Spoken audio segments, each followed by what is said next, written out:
big one today. Wowzers. So, nice early start. I've actually had a productive meeting with one of our developers, testing some new functionality on a project that we're building. Won't go into it too much, but obviously when I created Koi Online as a brand, it was never just going to be a website. There's a much bigger vision to it, and starting to see it come to life now is quite exciting. On top of that, how much better can it get? I'm about to drive up into the mountains to go and do the Kuroko senbetsu, selecting the black ones out of my fry. Now, interestingly, and this is having seen like there wasn't much egg, maybe, you know, first day didn't seem too much hatching. We had a look yesterday, the net is absolutely heaving. So that bit is great, because for a first time spawn, that quantity of fish is mega. Now it does look like the rate of the black ones is very low. We're going to find out today, hopefully get it done today. It might run into 2 days given the quantity that we can see. So it's likely only going to fill one pond for this year, but who cares about that? I spoke to Makoto yesterday, I spoke to Nogami while I was there, gave me some tips on what could possibly change for next year to maybe increase the rate of the black ones. And I've got an interesting theory I'll share at some point, having learned the full depth of the bloodline from Hiroshi himself, what might actually have happened here with the yield of the black ones. Wow. Let's go to it. There's a team of 4 people. Apparently, I'm guessing it's the ladies from the village again. I've already been told I've got to buy them all lunch as well. But my God, I can't wait for this. Let's go and get it done. Here I am up at the legendary Marusho koi farm in Yomogihira. It really is a stunning place. And up there are the very mountains I've been driving into and showing you around on all the videos. Crazy, eh? To think of the actual koi that are swimming around up there. But for now, let's go and check in there, see those babies. Cheeky buggers have made a start already, but just look. I know there's the reflection. Okay. The sheer mass. It really was. It never ever looked like there was actually that much. Look at that lot, that much egg. Excellent. I better go make a start. So here you can see the setup. This actually uses a more professional or specifically designed system. And in there you can see those baby Showa. So that's going to be my deck station, if you like. Already look.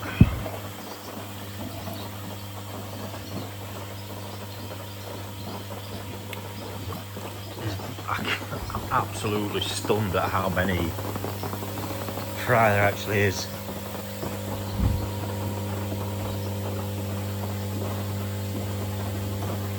So cool. Fucking mental, actually. So guys, here we have my first fry. Isn't that wild?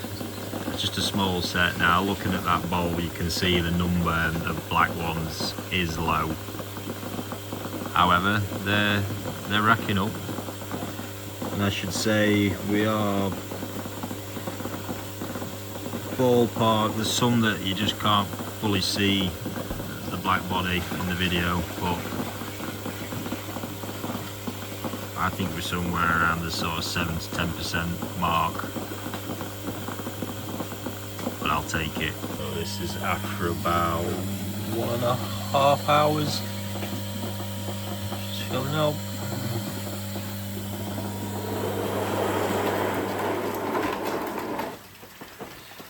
So round 1 ready to pack in now.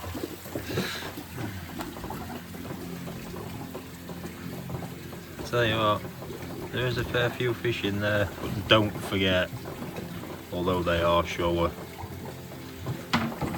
will soon whittle down.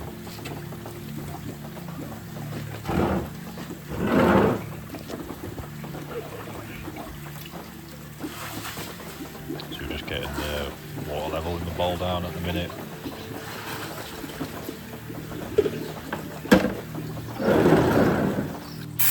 They're getting bagged up now. So yesterday Nogami was moving them on a regular basis because his mud ponds were very nearby, but this about 15-minute trek to get them blowing up, and we'll take everything all together when we're finished. Plenty of water as well.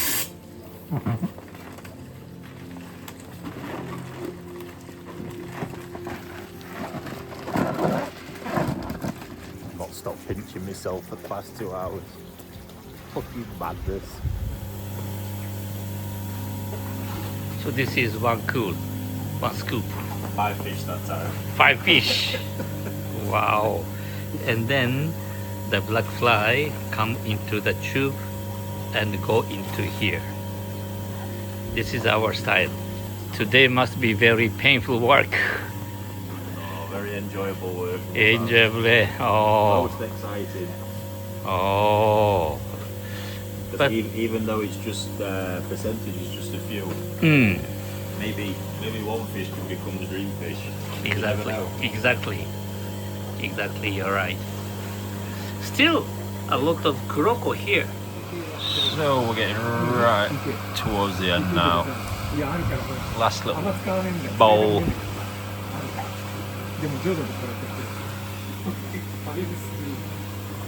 See there again.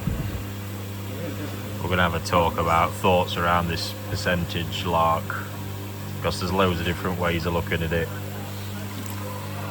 depending on the situation. And have a decent bowlful though come the end of it. That's lot number 2.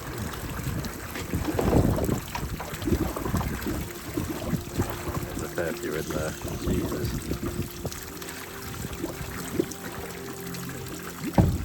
Transportation time, guys. So 2 bags. Gonna head down from the mountains to the mud pond. So here it is. And out of the 2, it's gonna be this one. Cracking big pond for it. It really is. So yeah, there they are. Let's get them released.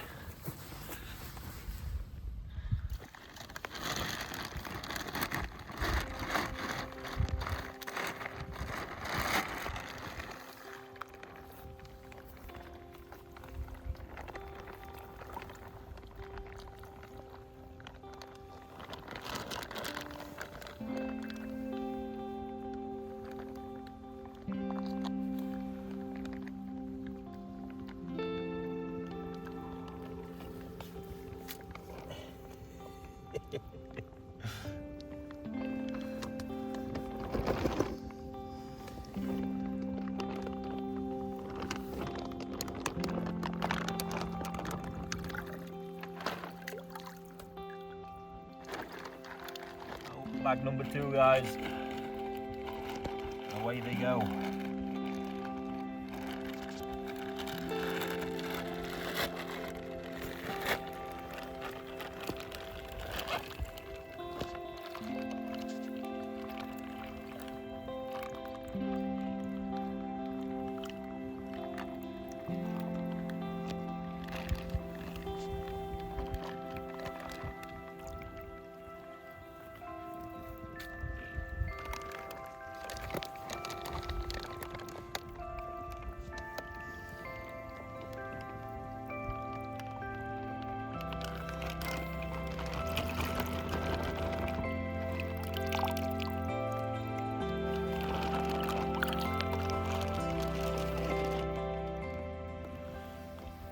What a moment.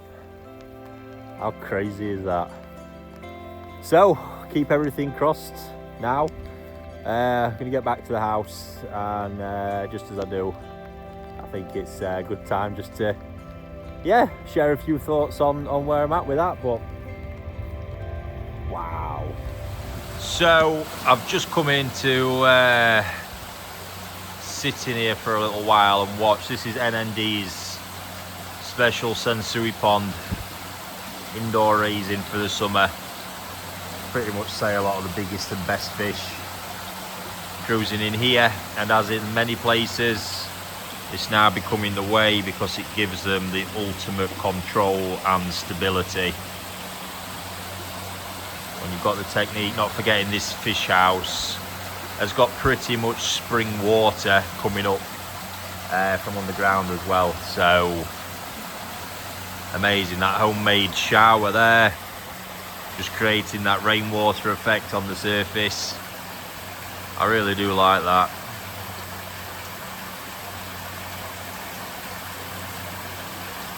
But the fish, I mean, the fish already look they're absolutely top draw.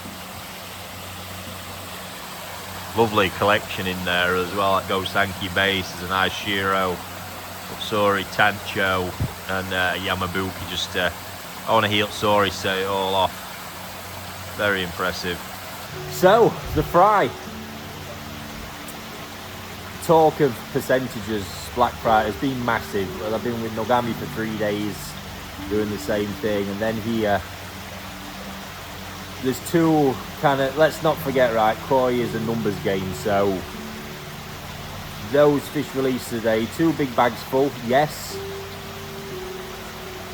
but not forgetting these things are going to whittle down to next to nothing over probably 3 selections now until harvest. Already scheduled in the next trip, so 30 days time, roughly 30 days time, I'm going to be back here for the first selection where they're actually going to start looking like koi as well, which is pretty mega. If I was in the situation where I was a breeder, and let's not forget all the different angles here and why it's so important. So these are commercial breeders we're at. They want a good yield. However, it's not like in Makoto's case, if that was his own set, he's got so many other parents for Showa. If he needs Showa this year, he's got loads more he can go to fill his ponds up. Or other fish, he's got a pool sat there. He tried Kajaku, they failed. He goes to something else, he goes to something else, he goes to something else. It can produce the amount of koi he needs, that as a business, which they are, they need a certain quantity to be able to fulfill orders, different price levels, price points, all the rest of it. And then remembering, at the end of it, this stuff whittles down, the high level stuff whittles down to next to nothing in amongst all that. So you need the numbers to do it. Now for me, my expectations, and this is what koi keeping is all about, and something I've tried to do with you guys along the way, is manage expectations so it doesn't lead to disappointment and ultimately people exiting the hobby.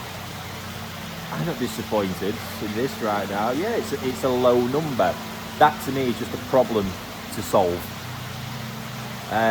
For next year, what I'm really happy about, I mean, my expectations were set. You probably saw in the video when this spawned. My head, I conditioned myself to say this is not going to work this year. Even when we got eggs, I conditioned myself to say they weren't going to hatch. You just got to keep managing yourself all along. So now to get to the point where I've actually released 2 bags of black fry into a mud pond is just phenomenal. Already had some advice on what could change for next year to try and get that yield up. But having had a look, yes, there was actually a lot of fry in the end as well, which was really good given it's a first year.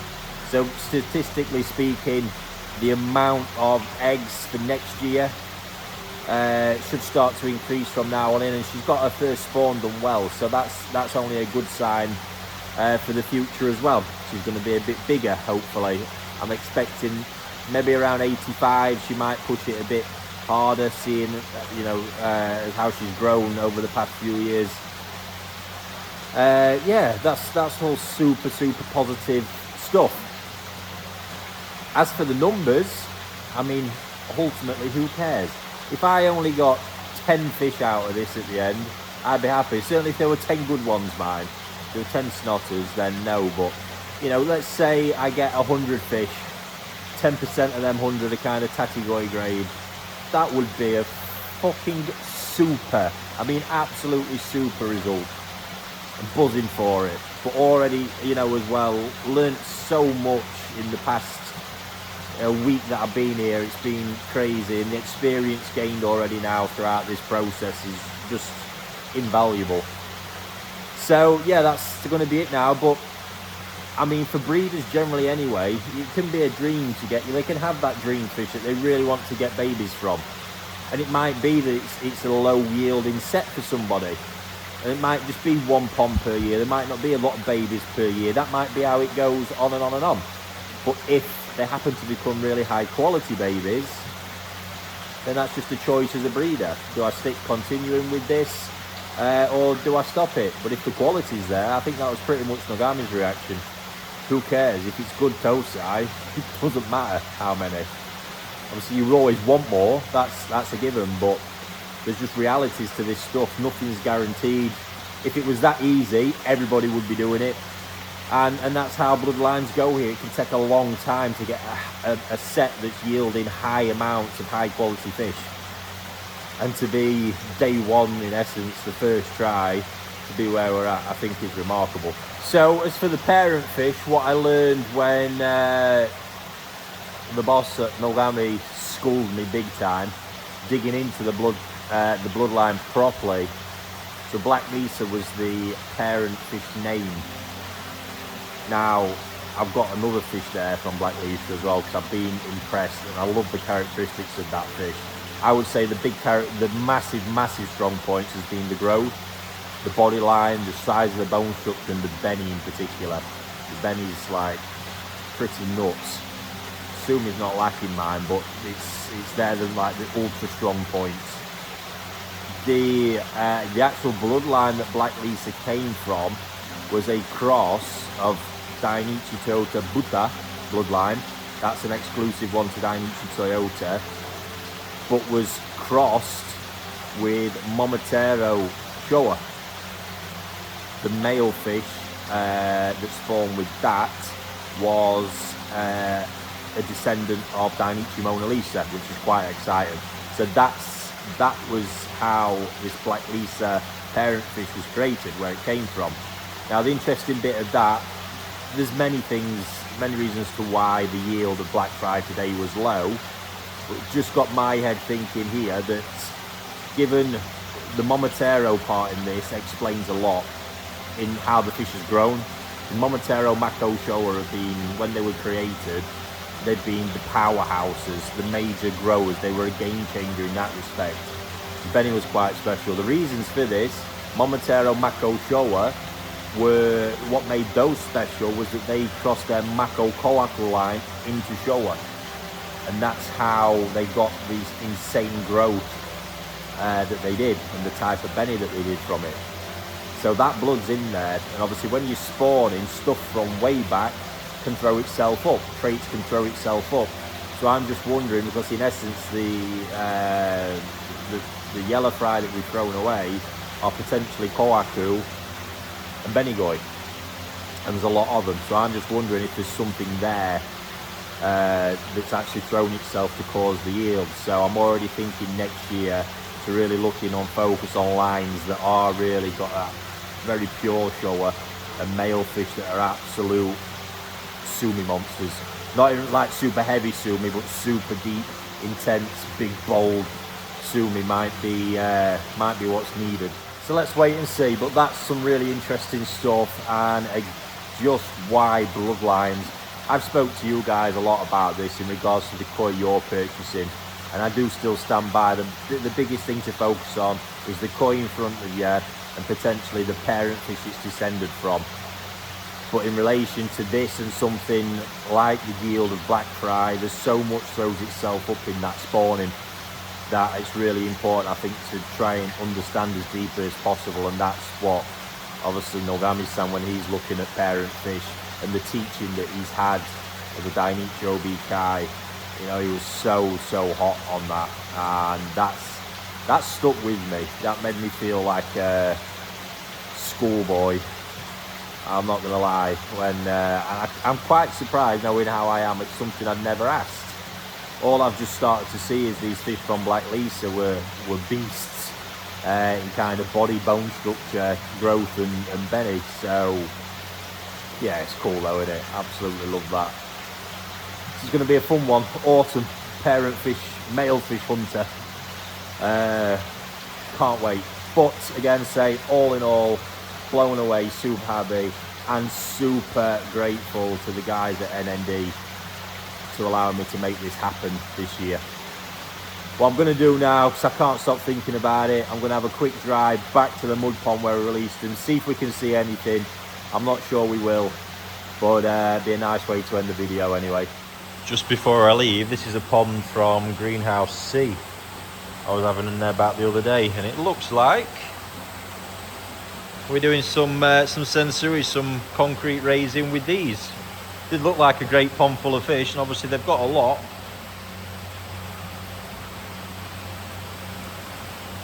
That'll be an interesting one to track and follow.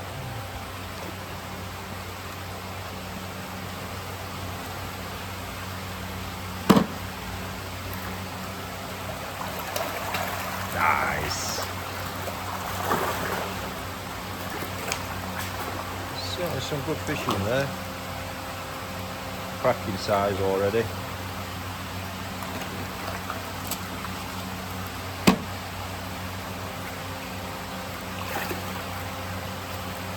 Right, anyway, let's go and have a drive to the pond and see see if we can see anything. Well, that couldn't fail but catch your attention, could it? Proper moody looking mountain scene there in the background. Wow. Anyway, let me have a walk around and see if we can see anything. Absolutely nothing. Apart from a shitload of baby frogs, my god. All going in there stealing me nutrients, little shits. Yeah, there we go guys. So, that's an end to another day for me. Got some computer work to go and catch up on for back home. But yeah, there we go. Hope you've enjoyed following this so far. Yeah, I mean, it's just been magical, hasn't it? I think we've got to see some cool stuff together as well. So one for you, I think there's not going to be anything tomorrow. On Sunday I might go up and do a live up in mountains again if it's not pissing it down. On Monday NND are doing the first selection of Kohaku, one pond anyway, so I'm going to get to join in that, which is amazing. It's just important now. The smallest sizes I've really got to get my eye in on, because it was a long time ago when I was last doing that, which we'll get the practice there on that one. And yeah, other than that guys, two last things for you. Let's not forget, link in the description. Get joined up to my mailing list, email and text one. All entries will automatically go into the 10k subscriber giveaway. So there's a huge amount of prizes. I'm going to try and get a few more different bits while I'm here in Japan as well. I'll chuck a couple of them NND t-shirts in and bits and bobs. So many things to give away, and the draw will be done to anybody who's in the mailing list. You'll get one entry, and one entry if you join the text message marketing list as well. And then, I don't know the date, but next Saturday, in fact, there's going to be a post on the Koi Online website about it anyway, so I'll put a link to that in the description.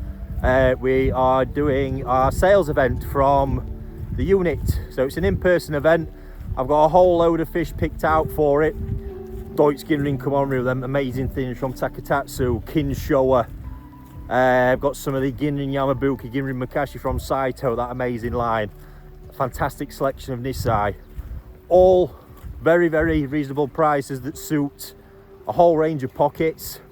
Myself and some of the team will be there all day, so you can get the full details in there. But yeah, you can nip along, get yourself a nice piece to grow on over the summer for sure. Be great to see you. We've got our Takano Sankey Part 2 event the next day as well. So yeah, come along if you can. It'd be great. Hopefully get a few more of those done before the end of the year as well. But other than that, stay tuned for and then the Kuroko selection video, hopefully coming. And then I'm actually contemplating, believe it or not, because my work here is kind of done, get that on Monday, which I want to do. But after that, I'm contemplating seeing if I can change my flights, because there's a lot to do back home, and I don't just want to say that waste time. When there's stuff to do, it might be worth getting back to see to that. And yeah, I can't actually quite believe them words are coming out my mouth, but needs must. I've got a gazillion fish back there as well, which not forget I had a major shipment in just before I came, so just always stacking them priorities. I do have to make grown-up decisions sometimes, but there we go. Catch you on the next video.